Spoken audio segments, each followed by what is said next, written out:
This is my favorite Commander deck, Zombies Part 2. Last time we went over all the zombies, this time we'll go over everything else. First off, all the ramp, Bontu's Monument, the most notable because it also drains for my Aristocrat style. Board wipes, we've got the Meat Hook Massacre and the Meat Hook Massacre 2. They also drain, which is really nice, so potential game winner. Also, Raise the Palisades, it could be Psych Rift, but I think the 7 mana for Psych Rift might be too expensive, so Raise the Palisades might just be better. Poppet Stitcher, we don't actually cast many instants and sorceries, but this transform allows us to go infinite with Wilhelt.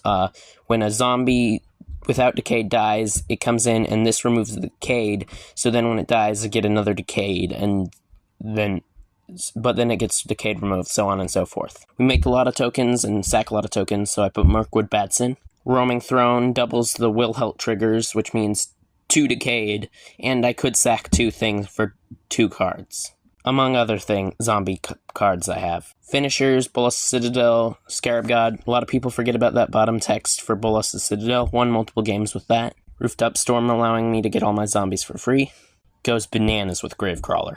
Like I said in part 1 with the Marauders and Rotbelly, making our opponent sacrifice their whole board is our main form of removal. So we've got Grave Pact, Butcher, and Ruthless Deathfang. We also have Snuff Out, but Snuff Out might not stay very long. If it does end up staying, it needs to be Deadly Rollick, but I might want something else. Feed the Storm, however, is staying for sure. Allowing us to hit enchantments and creatures for just 2 mana is really good. Our 1 counterspell is Fierce Guardianship. Just being able to counter something out of nowhere is really useful.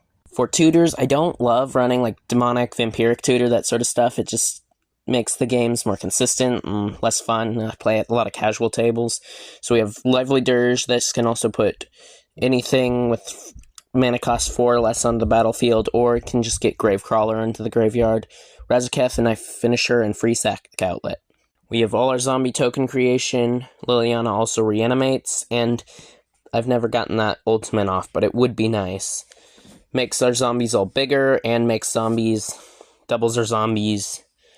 And this can double our zombies too, kinda. And then we can discard cards if we really need a zombie.